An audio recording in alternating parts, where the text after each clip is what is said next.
Oyi, Ha qizim, kechasi bilan qayerda eding? kursdoshim tug'ilgan kunida edim. Mani kechiring, men yuzingizni yerga qaratib qo'ydim. Nima deganing u? Kim u bola? Kimligini ayt.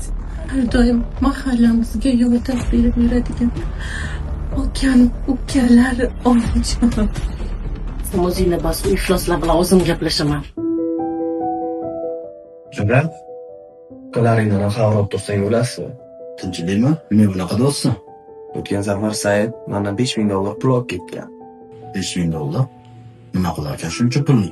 Tug'ilgan kunimni bilmadim.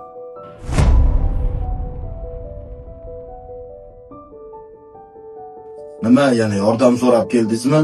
Nimaga yordam so'raymiz? Ukalaringga qilgan ishlari uchun javob ber. Maraz, shuncha pul topgandan ko'ra ukalaringga tarbiya bersang bo'lmaydimi? Meni qizlarimga zo'rlik qilibdi.